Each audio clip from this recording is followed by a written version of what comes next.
Sorry, my name is not Anna Sundström, and unfortunately she's remaining in Sweden, but she sends her best regards to all of you, and she wished that she was here. So hopefully next year she will come, and I'm going to cash in on that favor. So we've come to the last panel discussion of this 12th annual Korčula School. And of course, last but not least, we're going to have the presentation later on with the gender pay gap. And this is an important continuation of the previous session that we had this morning on the current situation of the social democratic parties in the region. And of course, the political and ideological situation in which progressive and social democratic parties find themselves today in the region is a very difficult one, as we've heard here, of course, squeezed between authoritarian, nationalist and populist tendencies, and unfortunately not only tendencies in many cases, but also a full-blown fact. I mean, we saw it previously with Gruevski in North Macedonia. We have Vučić in Serbia with a full state capture, I would say. It's not authoritarian tendencies at all. And of course, we've seen the comments here with Dodik's mulling of nationalist rhetoric and talks of secession from Bosnia and Herzegovina. And this, of course, heightens the tensions in the region to dangerous levels. We saw it with fear last year. And this has, of course, natural comparisons with Ukraine as well in the situation in Eastern Europe.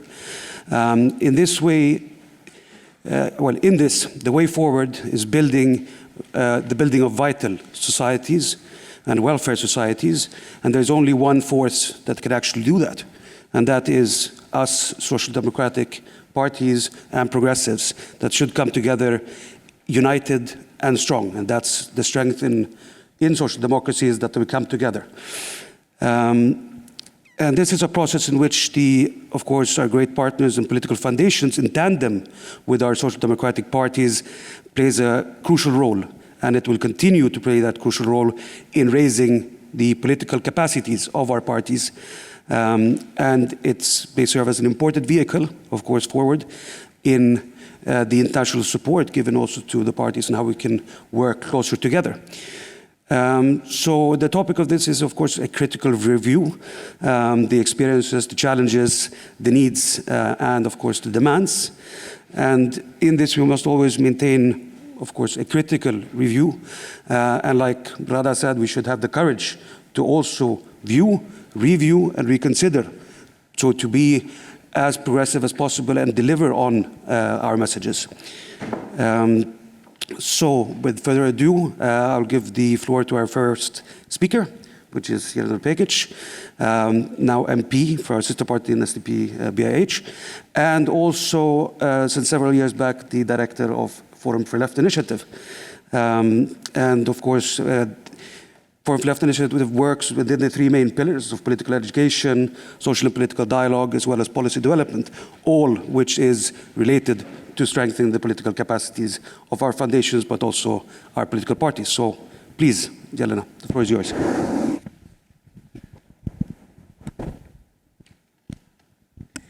Thank you, Jonas, so much. Thank you, Dasha, for invitation to be speaker on this very, very important school. I'm very happy because this is my first time on Korčula School, but it's not first time for representative of Forum of Left Initiative and Social Democratic Party from Bosnia and Herzegovina. I will continue to speak in my language, Bosnian, and please take your equipment for translation.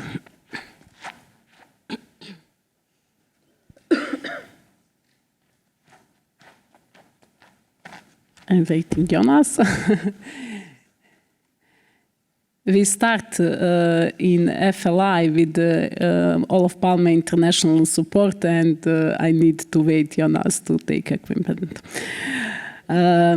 Forum Live inicijative postoji već 15 godina i zaista je jako puno aktivnosti koje smo radili u oblasti izgradnje kapaciteta, capacity buildinga i upravo zahvaljujući institucionalnoj podršci koju nam pruža Međunarodni centar Olof Palme i ovo svoje izlaganje sam zamislila da podijelim neka naša iskustva i koji su to izazovi i kako smo mi napredovali kroz ovaj protekli vremenski period, a sa tog stanovišta da pomognemo promovisanju socijaldemokratskih ideja i vrijednosti i da pomognemo u rješavanju ključnih, ja bih rekla, životnih problema sa kojima se suočavaju građani Bosne i Hercegovine. I mislila sam biti puno kritičnija, da kažem, imati kritički aspekt na ono što radi Forum Lijeve inicijative, a onda mi je na pauzi, razgovarala sam sa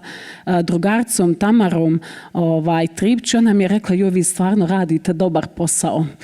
I tako mi je drago bilo. Rekao, hajde, sad ću ja malo biti blaža kad je u pitanju Forum Lijeve inicijative, jer sam inače vrlo volim da kritikujem svoj vlastiti rad, a onda i rad političke partije iz koje dolazim, naravno unutar organa i tamo gdje to mjesto jeste, kako bismo postali bolji i bolji. Naš fokus rada, prisutni smo u svim segmentima u kojima treba da djeluje jedna think tank organizacija, ali ja ću se sad fokusirati na 3. To je osnaživanje mladih, osnaživanje žena i rad sa našim izabranim zvaničnicima i zastupnicima, ali sve je to nekako prožeto kroz izradu i zagovaranje javnih politika.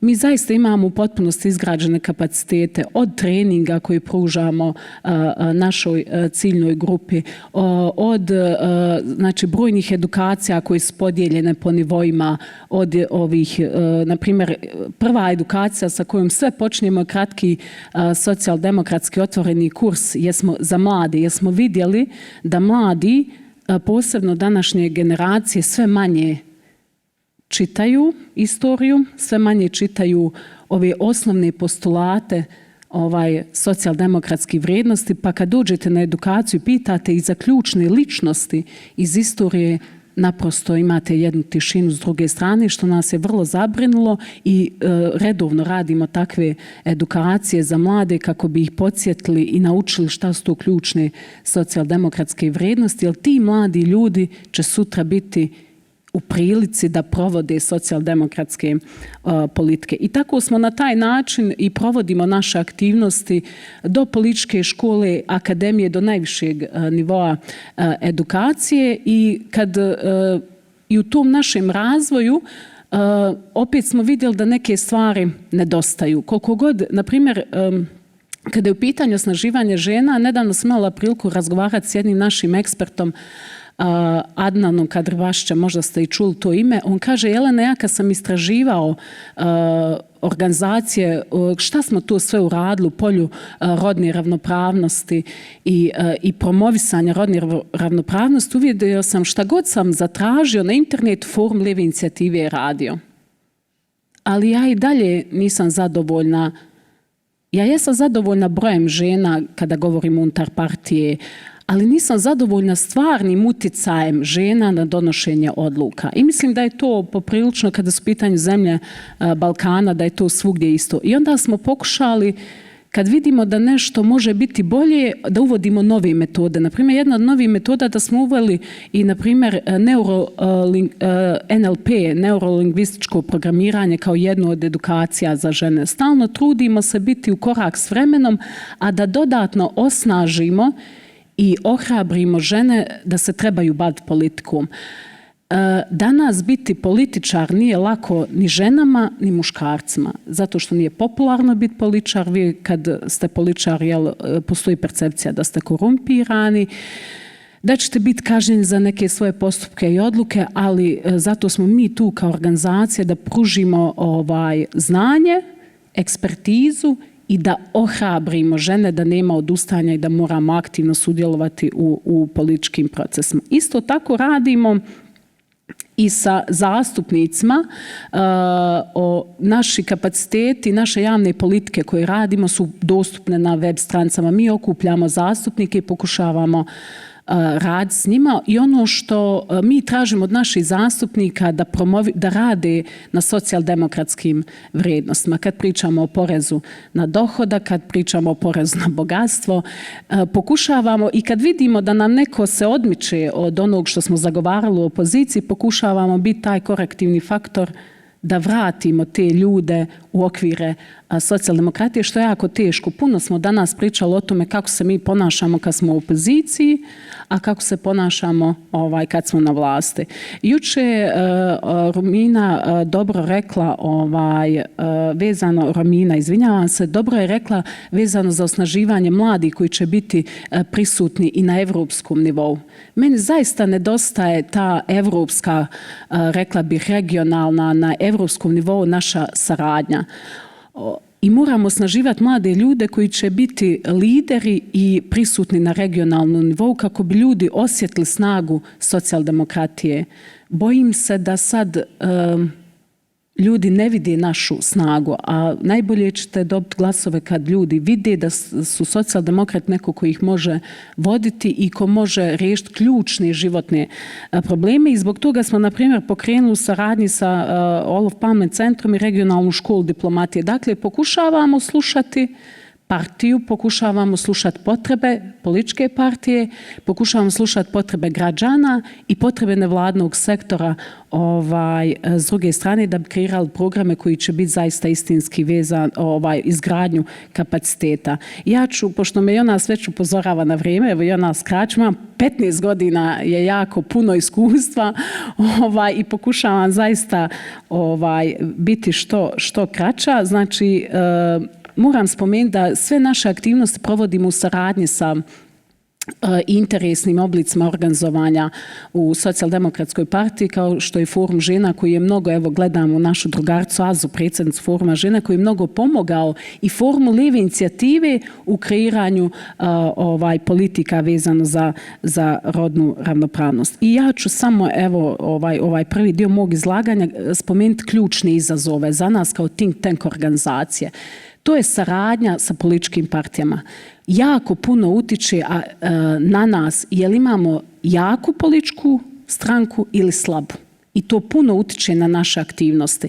I to mi vidimo na našim edukacijama i seminara. Kad je jak SDP, mi imamo jako kvalitetne učesnike, imamo jako kvalitetne prijave. Kad je slab SDP, vjerujte, u posljednjem periodu, ja sam jako zabrinuta kvalitetom prijava ljudi koji nam se prijavljuju na naše programe.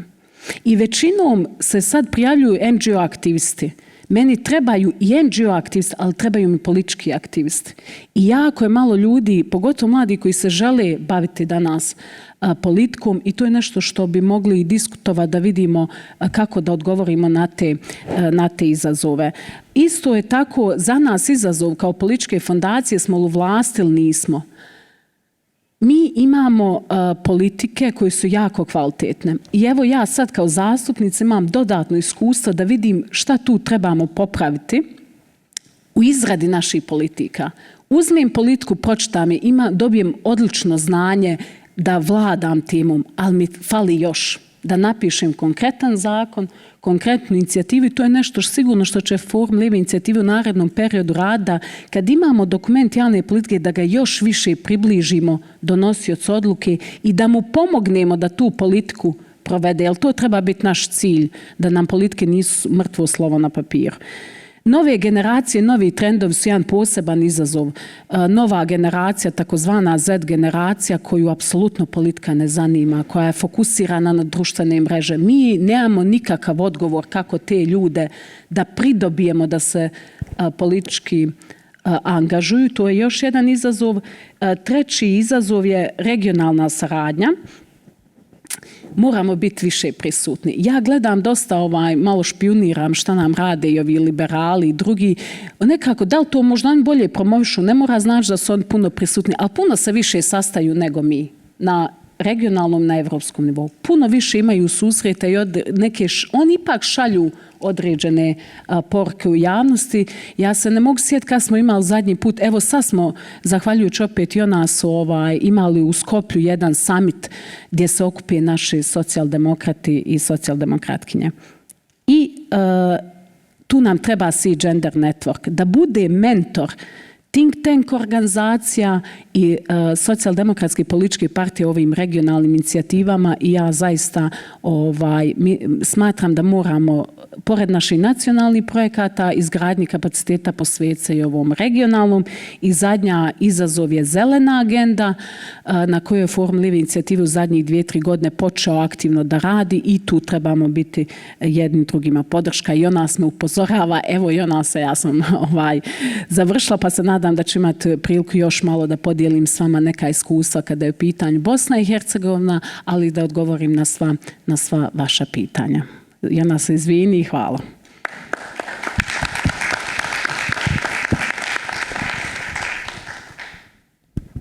Thank you, Jelena.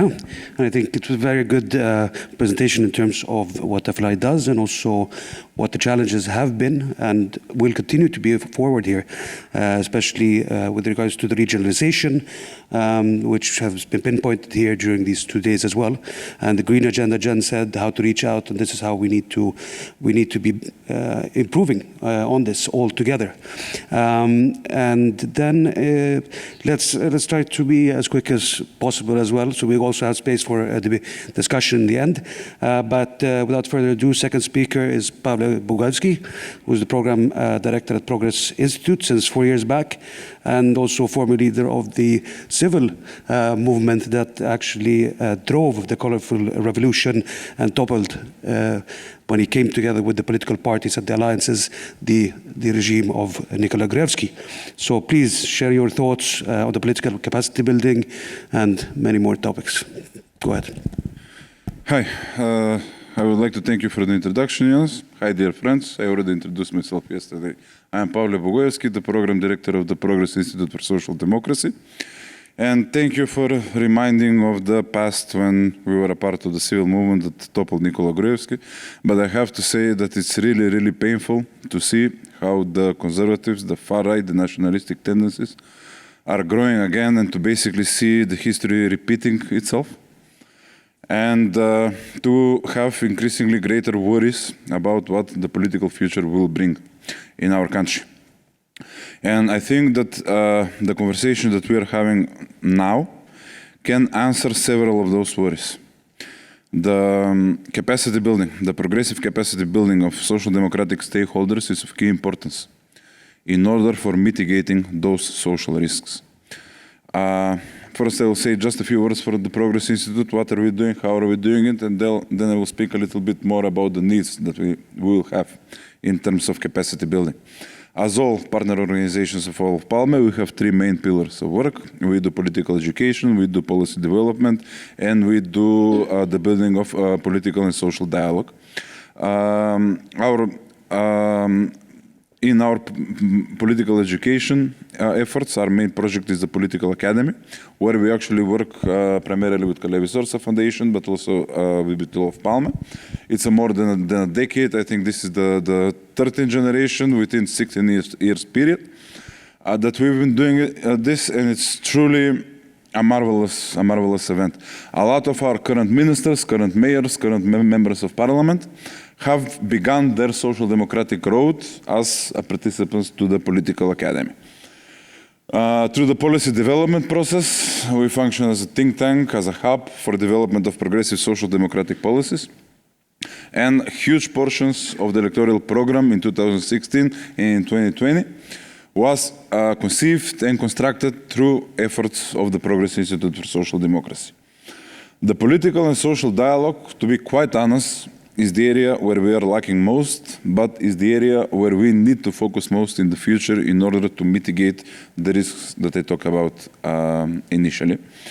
Our main efforts in the building of social dialogue are focused on cooperation with other NGOs and basically functioning as a bridge between the political party SDSM and the civil society, and fostering dialogue and conversation between those parties. We don't do much in terms of political dialogue. Sorry, I forgot, in terms of social dialogue, we also work on the regional level and international level with our sister organizations, much of which are present here on this panel with me. Unfortunately, we don't do much in terms of political dialogue. The narrative in North Macedonia, as I'm sure that in most of the Western Balkans is that the discussion of hot topic political issues should be only left to the political parties themselves and not on the party institutes. I understand this approach, but the reality is that this approach has led to the biggest polarization in the Macedonian political discourse that we've had in our history. We have had a lot more difficult times, such as in 2001, when we had armed conflict between Macedonian ethnic community and the Albanian ethnic community. We've had a difficult period in April 27, when the opposition led their civil movement through the doors of parliament and attacked us and tried to kill us. We've been through the constitutional changes, but the polarization in our society hasn't been as high then as it is now, although we have no conflicts now and we have no immediate threats of violence. So, in terms of what needs do we have as an organization so we can provide better capacity development for the Social Democratic Party, but also for the social democratic movements and for young social democrats that are not members of the political party, we have two types of needs. The first type of needs is the organizational aspect of the needs we have, and the second type is the program aspect of the needs we have. In terms of organizational aspect of the needs, and this is something that I say to you directly to our international partners, it's crucial that we have longer project or longer program periods. We understand that you have your own programs, you're dependent on your structures, etc. But please understand that for us, it's crucial that we can plan 2 years ahead, 3 years ahead, 4 years ahead, so we can truly assume the strategic role that we need to have in terms of capacity development, because we cannot think about strategy 4 years ahead if we don't know if we can provide the salaries for our employees 2 years ahead or 3 years ahead. And the second need from the organizational aspect that we have is higher level of coordination among our international partners when it comes to working in individual countries in the Western Balkans. Why do I say this? It was in a way easier before 2016, before we came into power. It was easier because SDSM was in deep opposition then, VMRO was extremely powerful, and VMRO stigmatized any foreign assistance to the Social Democratic Union. And then only few organizations, such as Olof Palme, and afterwards KSF, but through the non-party part of our work, only few organizations were brave enough to work with SDSM as a political party. And there was no overlap of activities. But after we came into power, and after SDSM and Macedonia became the progressive, the progressive star, without quotes, sorry, the progressive star within the region, every international partner wanted to work with SDSM and with North Macedonia.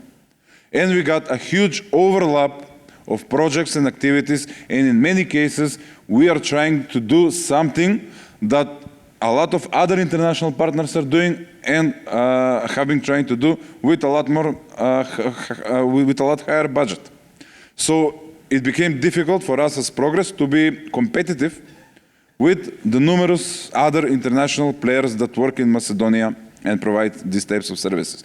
I truly believe that this issue can be solved with higher level of coordination among international partners.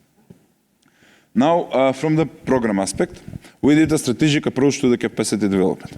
Strategic approach means that the party itself needs to develop a strategy in cooperation with us and in cooperation with international partners in terms of capacity development. What types of capacities do they need? Do they need capacities for state and official position? Do they need capacities for party positions? Do they need capacities from ideological aspects?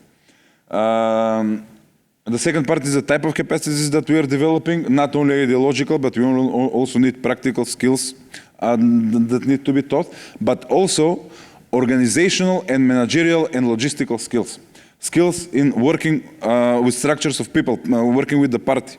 Skills in field working. Skills with mobilization of people, etc. And I will shorten because Jonas is giving me the clock. And also a lot higher attention on the building of political dialogue. In cooperation with the party, yes, but with support of our international partners, we need the freedom to raise up hot political topics within our society. And this is something that if the political parties are the only ones that do it, it will lead to a further polarization. We need a non-partisan but ideological approach to those hot topic issues. And that's how we grow from political parties to popular movements, as you said. But at the same time, we need to be very wary that in our growth towards popular movements, we don't become populist movements. And this is where the true ideology in the capacity building plays a key role. Do we chase only votes? Because yes, we do need to win elections, but at what cost?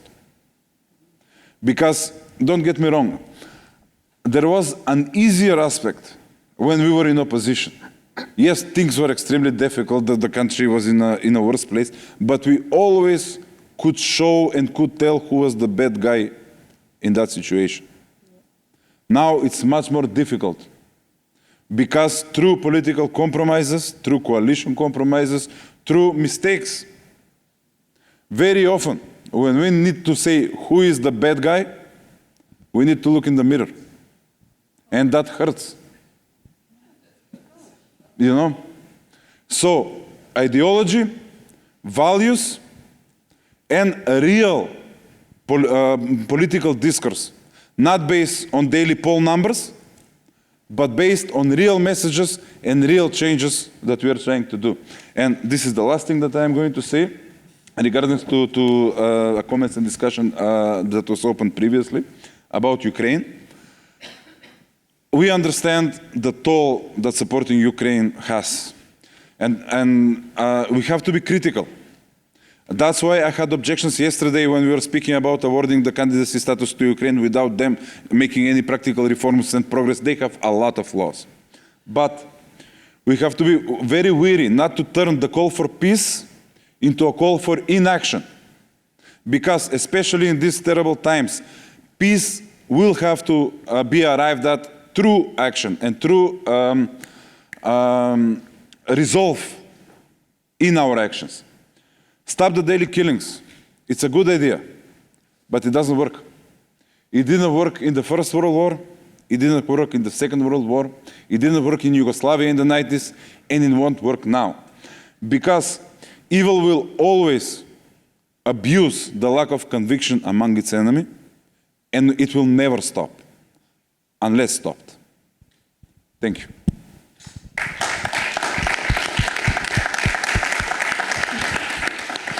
Thank you, Pavle. And it was a great interjection, first of all, both describing the success stories, but also the main challenges, both for the political parties and for the foundations, but also the bridge there in between. And I think you were onto something in terms of this political dialogue and discourse that also us as foundations can facilitate as well, but that requires an openness also from the political parties. But I think you summed it up very well yourself, so I'm going to give the floor directly to our third speaker in this panel, Mojca, who is the Executive Director in Progressiva and SDP Slovenia. Yes, thank you, Jonas. So maybe just 2-3 words about Progressiva. So it's the Slovenian think tank aligned with the Social Democratic Party in Slovenia.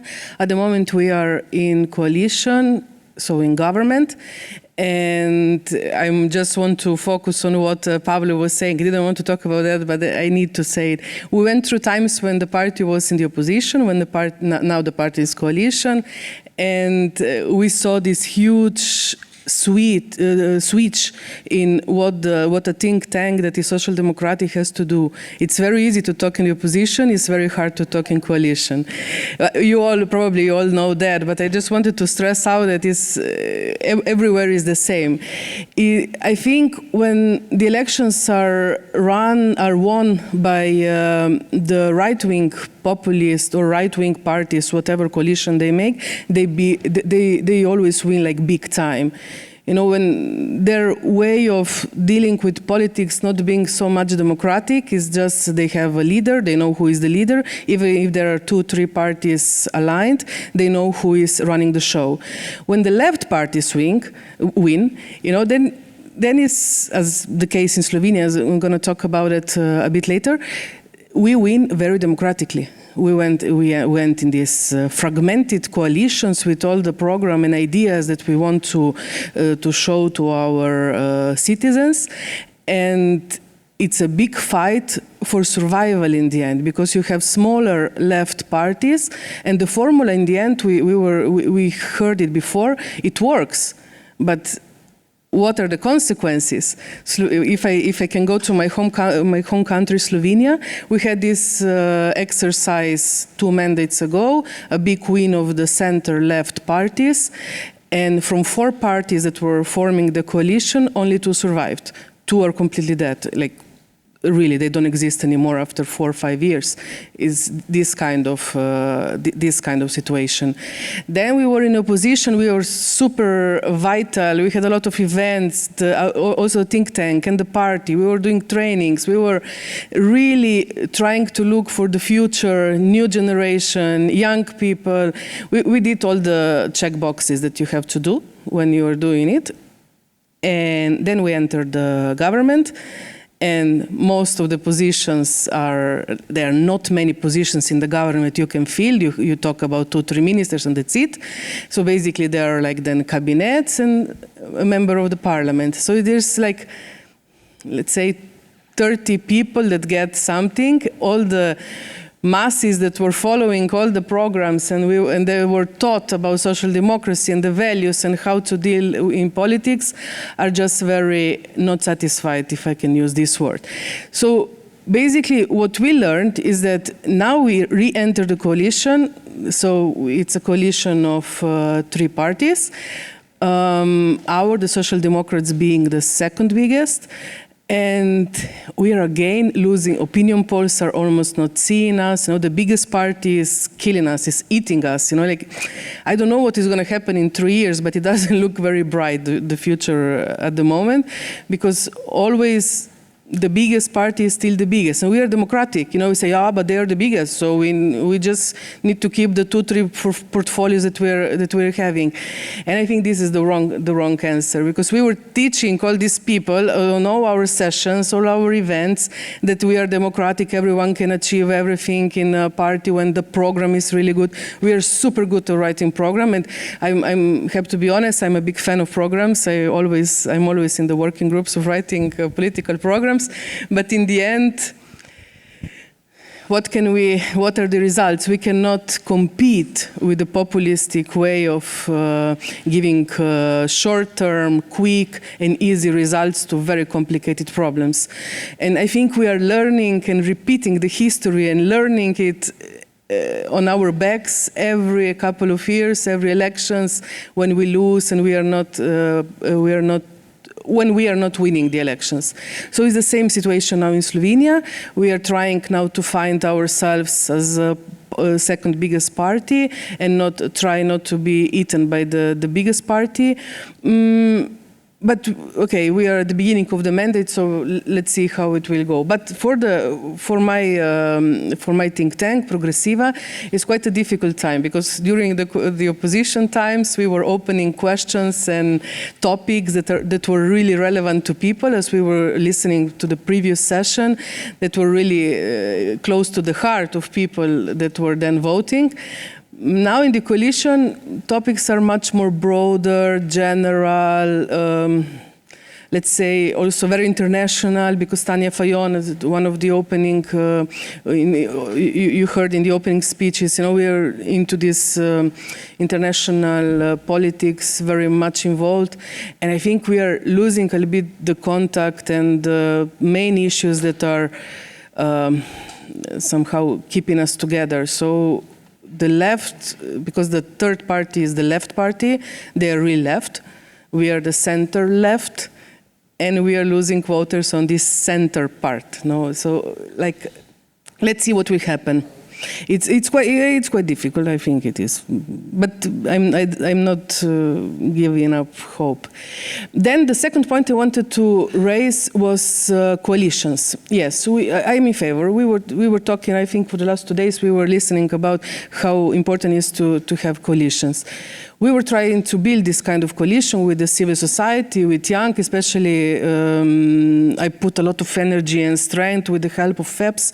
We were working for 1.5 years on a platform for young people, let's say young voters, that were supposed to be our next young politicians, but I'm talking of the age of 18-25, so high school.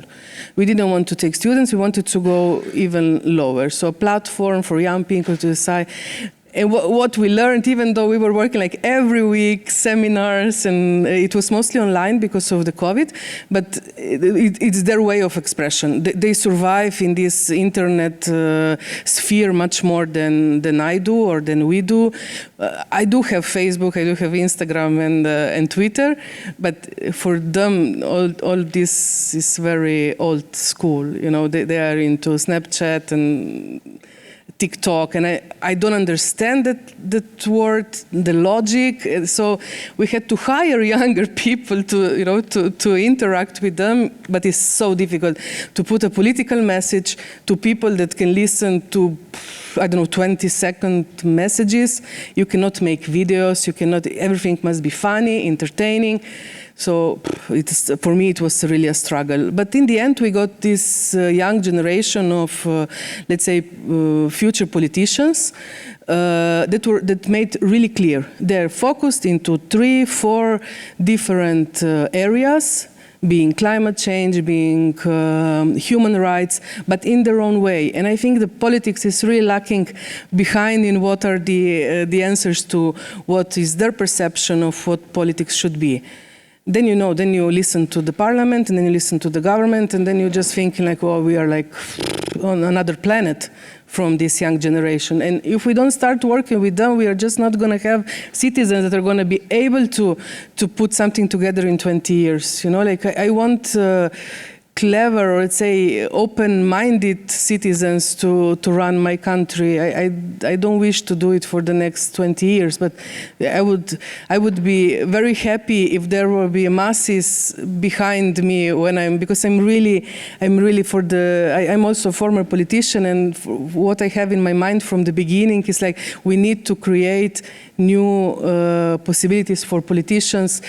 Because if you're just doing your own path and you are doing a great job probably as a politician and nobody is running behind you or just standing behind you or believing in what you believe, then it's a lost case. I don't know how to explain it better than that.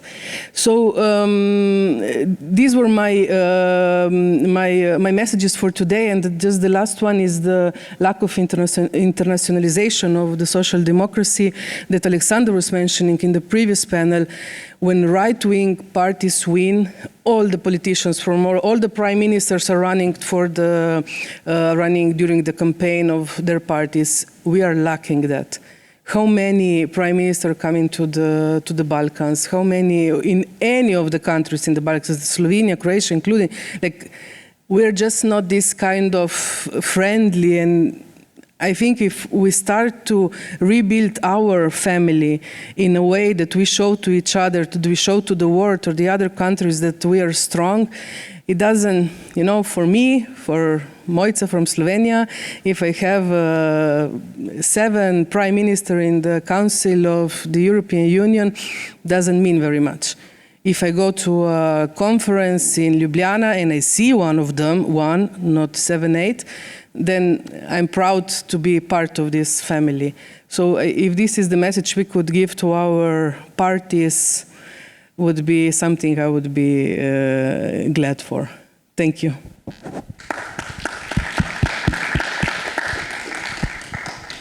Thank you, Mojca. And I think it's quite striking to see how many similarities there are between our foundations and our parties, the challenges in terms of mobilization, difficulty in coalition building, the need to put policy back into politics, and in order to be more attractive also in this new political landscape that we see throughout Europe, inside the EU, in the Western Balkans, and beyond. And especially, I noted this comment, which also Jelena was mentioning, not to forget the party and the continuous movement once getting into government, because that's so easy. We have done it in Sweden, we've seen it here in the Balkans, we've seen it in many places, and then we have to start all over again. And we need to keep that wheel going on a constant basis. And that's how we can continue to be strong. So I'll give the word now to our fourth speaker, Marigone, who's a researcher at the Musina Kokalari Institute for Social Democracy, and one of Parliament Centre's partners since a few years back. And you are in a very interesting position as well, since you're not tied directly to a political party, which many of our other friends and comrades here are. So please to give us the Kosovo perspective on these matters. Yeah. Does this work? Yeah, okay. So this is my first time here. I'm Marigon Trevinja, the program director and researcher at the Institute for Social Policy, Musina Kokalari. The name Musina Kokalari is actually from the founder of the Social Democratic Party in Albania. She was a woman and also persecuted by the communist regime afterwards, so we wanted to honor her name and also like give a rap to the Social Democratic ideological point of view of the organization, which is the first one of itself in Kosovo. No other organization is profiled that way, or at least publicly declared in its ideology.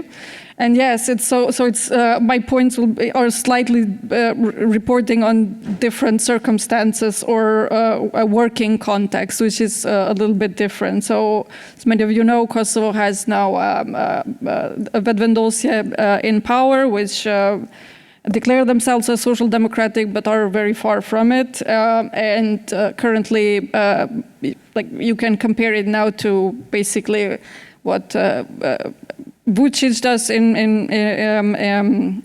towards Kosovo, and now Kurti is basically responding with same methods, measures, and speech, so to say, regarding Serbia. So, and also we have another social democratic party, but they are out of parliament, and also they do not really differ a lot from Vedvendosje in terms of what they speak about or say. So both of them have very strong nationalistic components in their speeches and what they stand for or causes that they raise. So we don't we don't want to be aligned or with them. We were not opposed against collaboration in terms of like if you want to push something forward, we should have some sort of partnership, but it didn't happen up until now. I will be bouncing back and forth between the challenges and key lessons learned, and it will be very short because we don't have like capacity building for a party, just for like our general public. So despite very good relations that we managed to build with the NGO sector and also especially with media in Kosovo, there is very little public like in the public sphere, very little space to speak about social policy because that's our main focus. If we want to speak about ideology and social democratic values, we need to include social policy and to speak very clearly about it, what it is, and explain to people, like if you say solidarity, what does that mean for our pension funds? If you say this and that, what does it mean in very concrete policies? Because up until now, we just have big slogans and these big leaders, and that's it.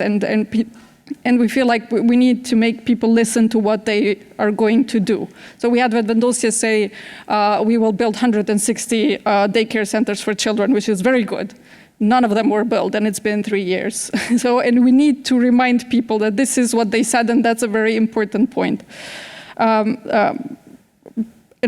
little space because we are very focused and obsessed with the Kosovo-Serbia issue, of course, and it's an important issue, but it seems to be the only issue we are talking about, and it makes our work very hard. The second one is, despite that, is the stagnation in social policy in general. So it's a very conservative approach, regardless who was in power. I want to mention a quote from Kurti, who presents himself as progressive, is that this Women's Day on March 8th, he said, because it's kind of like directly linked to the Teachers' Day in Kosovo. So he said, the mother and the teacher are like the most important figures in our lives, because everything what we have is related to the mother and the teacher, but teacher like in učiteljica, like as in the feminine form of the word. So I don't know how much more conservative you can get than that. And it's almost ironic how representative he is of what we have experienced in our work when we work with unpaid care work, which is the main pillar of our institute. But like to continue with some positives is that what we have learned is that we definitely need to give alternatives and options, but also very concrete ones. If we speak about the labor market and gender equality and women, it's very easy to say, oh, okay, we need to introduce policies where like we need to also advocate for women's employment and whatnot. But what we found out during our studies is that women are not only not being employed by employers, but they are not looking for work because they have to take care of children. So what needs to happen? It's like we are trying to introduce a more holistic approach to, like, from bottom up into how to solve these. Yes, representation is very important, but that's for a category of people who somehow make it there, and it's like in exceptional circumstances, not for everyone. It's very important, needs to be done, but if we speak about a greater equality, our main focus is definitely unpaid care work, and we will not shift from that. Further, because of the landscape, we also speak a lot about Kosovo-Serbia relations, but we try to give an alternative into that and to show that cooperation is possible. We cooperate with many organizations in Belgrade, and we have an upcoming conference on decent work. We had last year a very big conference on different views on history and not what is presented. We have not always been enemies. That's just how it has been presented since the 1990s onwards. It wasn't like that. So we're trying to get young people and scholars and everyone to look beyond what is presented from politics. And further, also we do things on environment and other things.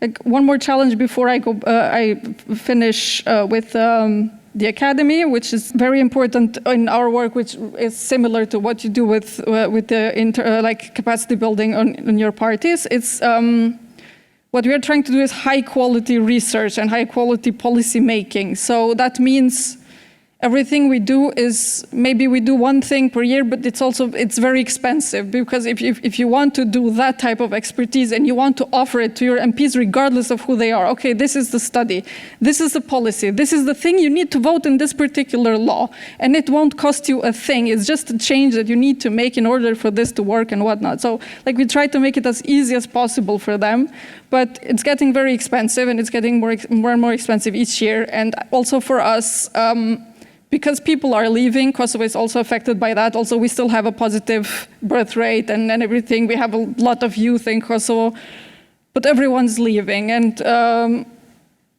especially the ones that very easily find work in policy making and management and whatever abroad. So we have, it makes our work difficult because in a very conservative society, it's not easy to find left-leaning partners, which means researchers. Like we have researchers, but they're liberal. So if we want to produce something, like for example, one of the conferences that we were speaking about, unpaid care work, the main thing they wanted to say is, yes, we need to help women in terms of unpaid care work so they can get employed and contribute even more at home. So that's like, they just can't seem to get out of this type of thinking. So that's kind of the challenge. And to finish it, is one major thing which the Olof Palme Center is the biggest supporter of that, and it's been for 3 years now, is our Academy for Public and Social Policy. Each year we have around 30 participants where we have a theme for each day. We tackle nationalism and try to explain to younger people how incredibly bad it is and help them to identify these microaggressions that they just don't hear anywhere else. Or we speak about the environment or other economic development approaches which could happen for the region. And in Kosovo, we speak about ideology, of course, with a special emphasis on social democracy. And I've asked for them to show just a video and to finalize, so it gives a positive vibe. It's not all bad. They were very interested and they were very happy with the academy. And yeah, we hope to make an impact further like this.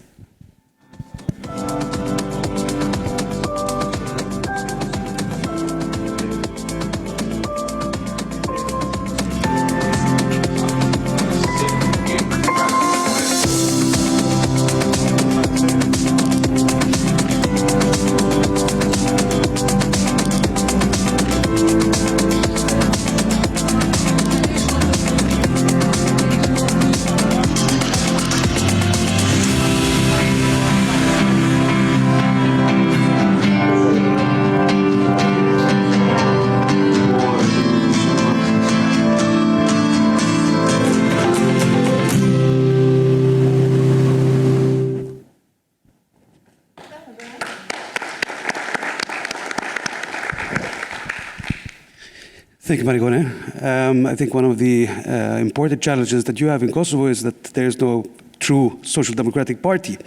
But I think even if it's a new party or if it's a reformation that is needed, I think you're doing a very important job in terms of the policy development that is there, but also creating grounds for a next generation of social democrats as well through the political academy. Then we will go into the discussions, and the first discussant is, of course, Guido Koenig, General Secretary of the European Forum for Solidarity and Democracy. Democracy and Solidarity, sorry. Go ahead, Guido. Thank you. Thank you very much. I hope everybody can hear me clearly. Is that the case? Yeah, it's okay. Is that a yes? Yes. Okay, thank you very much. So I've been listening intently to the four speakers, and I want to thank them all because I guess not only am I part of the European Forum, but also as director of the Foundation Max van der Stoel, our bread and butter is in listening to the needs and the developments of the organizations that we work together with in our international ties, and that we try to provide support by building capacity and training. So I think as discussant rather than keynote speaker, I want to reply to what is being said, and I try to write down a few things that I want to engage with, and I try to keep it short for two reasons. One is that we are losing a little bit of time, and the second one is that we also have Elena after me, and I don't want to say everything, and I want to leave some space for her as well. So firstly, I actually came into this this kind of role by being a trainer myself. So I have a lot of affinity with the subject, and I think one thing that we should develop more of is one of the points that was raised is trying to create some longer term engagements and to coordinate more with what we are doing. I think a good example, and Jonas, I'm not even sure if you've heard of this because it is with the Olof Palme Center, but Foundation Max van der Stoel and Olof Palme are doing a kind of like a relay where we hand over the baton to the next set of trainers from either Sweden and then from the Netherlands in Tunisia. So we can do a longer term program, and two organizations are doing it, and we're not overlapping. So I think that is an example of something that Pavla was talking about. It's very good for us to coordinate and try to increase the impact whilst not having to carry the entire burden of the program. And this is a way of working that I think we can explore a lot more. Also in the region, of course, where Korčula is, the Western Balkans and beyond. And when we're doing longer term and better coordinated programs, I think we can also tackle one of the other points, which is how do we build more? I think that the thing that we do in the capacity building projects is usually we try to stay as close to the demand that we encounter in the situation and the countries that we come to. So we should never go there and say, okay, these are 160 slides on social democracy. This is how it works. Now you all know this, good luck. I think that will hardly ever lead to very enthused participants who are then going to apply it into practice. And the way should always be that we listen to what is going on and we try to, with our examples and our experience, try to help the participants ask the right questions and engage with the matter in an active way so that what they learn, they will actually be able to apply in practice. And so on the one hand, we need to be demand driven. On the other hand, when we engage with longer term and bigger projects, we should also think very strategically about where these projects will lead. And I want to challenge all of us to think about the most crucial points that are holding us back from becoming more active, more successful in the political context in your countries. And I've heard one thing, a difficulty with engaging with Gen Z participants. Another one, involving more people who want to affiliate with the party, because being a party member is not so popular in a lot of countries. So maybe you should try to lure people from being an activist into applying that into a political setting. So if these things, and also about people who are more into recruitment and volunteer management. So if these things are holding us back, then the projects and the trainings that we give should also move towards the biggest bottlenecks. So we all have a campaign training and a political philosophy training ready, and we can come and give it, but we should give the trainings that we feel are going to have the biggest impact on making us more successful in practice. So keep sharing with us the bottlenecks that you encounter, and we should keep developing the methodologies and the kinds of trainings that will then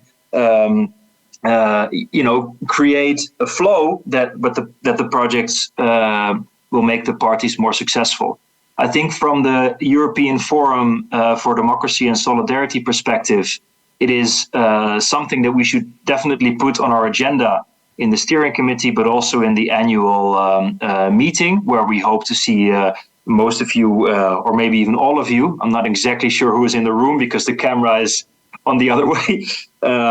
Again, to keep feeding us the needs and to coordinate the way of working. I think and it's been mentioned earlier this morning before, there's a lot of financial difficulty in the movement. I think becoming a political donor is not super popular, especially on the left side of the spectrum. So we should also be very careful with the resources we have. And that is another reason to coordinate more. And we should target the money and the capacity we have as much as possible to the bottlenecks. So there's definitely an assignment to us. And final thing I want to mention there is that not just EFDS, but also as Foundation Max van der Stoel, we try to update our methodology so that the trainers, the facilitators that we send, who are volunteers, it's not like a day-to-day job that we can demand all kinds of capacity development from. We're trying to update the methodology again and again. And in the past a couple of months, and we're trying to finalize it this summer, we've been updating our methodology once again. So I will take home what I've been listening to as much as possible to do that. But an announcement is that we want to give training for trainers to the foundations, especially that we have been partnering with, like the Olof Palme, but others as well, to keep updated with the latest examples, with the techniques that are more into the modern politics, and to also increase the motivation to go out and to know each other again, to inspire each other. And we're doing that together with FEPS, which I'm really happy to mention, and which is also a good way of handing over my baton to the next speaker, which is Elena. But maybe Jonas, you want to respond to me first, and then give the floor, as you are, of course, the technical director here. So thank you for listening, and thank you for the clarification of what's needed. we'll take that as an assignment to keep going.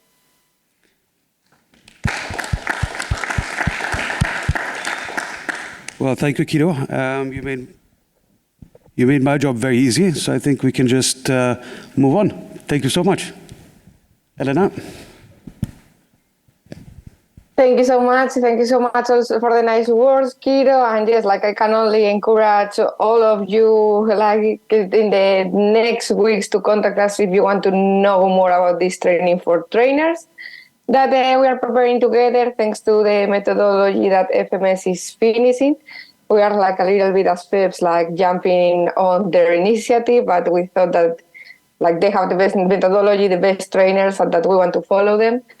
So from FEPS, I know that my colleague Leticia is in the room, but I'm also taking notes, like to bring all these needs that you talk about to our meetings and to our small training department. I prepared a presentation, but I think that as we're a little bit short of time, and like I know that you have to move to the other panel, I'm gonna talk a little bit about what to answer. So first of all, FEPS approved the training strategy in 2021 in January, and here, like, I'm gonna talk a little bit about FEPS training strategy, but I have two big supporters in the panel. One is Kido, the other one is Moicha, that they were in the bureau approving this strategy. And also we have our Vice President, Tita Gurmay, who in the room, who was also a super big supporter, who was helping us to put this in place. And also Dasha from CEE Network, she also participated in the consultations. So I think that most of you who are listening to me are familiar with our strategy, but those who are not, only to tell you that we have like three pillars that they are differentiated in theory, but that we manage always to put together. One is knowledge, the other one is a skill, and then the other one is demand-driven training. Even if I know that Guido is listening to you, and he always says that everything should be demand-driven training, skills, and knowledge, and this must be like a third pillar, but the strategy was approved like this. We decided to keep it like this. So what we are combining in this strategy is on-site training, like the FEPS Annual Autumn Academy that we are organizing, and we are having already some representation of the region among the nominees. We are having also like hybrid programs, like this is the case of the FEPS Young Academics Network, for example, where we are mixing on-site seminars together with online seminars and online working methods. And thanks to COVID, I think that this has boosted, like if something had good, it has boosted like the online training. So we are trying to take the most of the online tools that has been developed. Not only that we can participate in a conference in Croatia through Zoom, but also on the so-called learning management systems. So FEPS has established an open progressive university.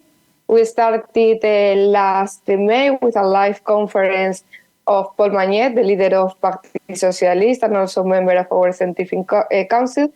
But we have developed like a first program with 3 different modules. One of them is gender and equality that we have developed in cooperation with Leticia, and she's in the room, and I'm sure during the breaks she can also answer some questions if you want to approach her. So this kind of tool let us go further than the classic on-site training. That of course is not, we cannot replace it, but it's also a way to go further, to save funds, to travel less, like, and to take care of climate. So we decided just like to deep in the learning management world. And this has been a success. We have for the moment 35 people on board. we are going to develop a special model for Ukrainian people, Ukrainian teachers who are in their country, cannot go out, cannot travel to our training initiatives. So we are going to, in the next months, develop a next module only for them in order to put them in contact also with the European participants we have. And all the material is being developed with our member foundations and with our sister organizations. So this is basically like our big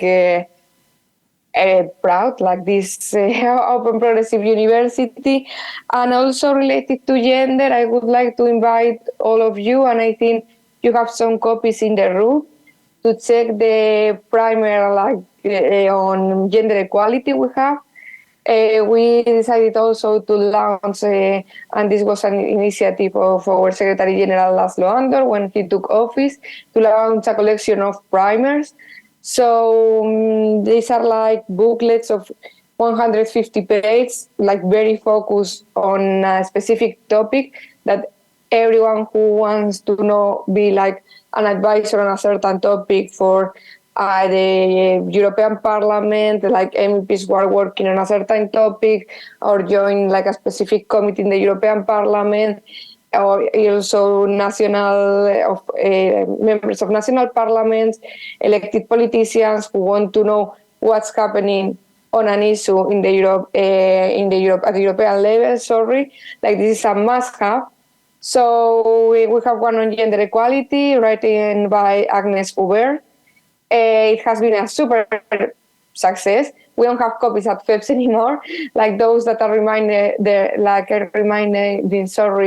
are those that Leticia took to Croatia with her. So, but they are available online. You can also order to our publishing house, Dietz, if you want to have a hard copy. But I think that, yes, these primers also will help us to disseminate knowledge on very specific topics. We are now preparing one on trade, one on social Europe, and the other two coming next year will be digital and climate. So I invite you to go through FEP's website. I remain available for any question. And yes, and to check also these primers. And if you have any issue that you think is missing, that for sure, like we just started, these are the first 6 volumes, but like you're also happy to suggest in which topic we should focus next. So thank you so much. And yes, if you have any question, please let me know or contact me, like Leticia can give you my email. Thank you so much.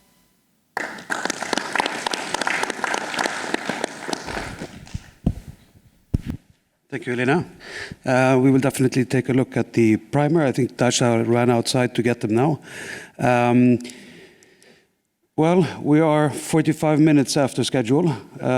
So unless there is somebody who has a really pressing question from the audience. That's not because of ours. No, we were good. But unless there's any really pressing question, I suggest you continue to discuss generally on this also over lunch. Is that okay with everyone? Yeah. Perfect. Thank you so much. Thank you. Thank you, Jonas.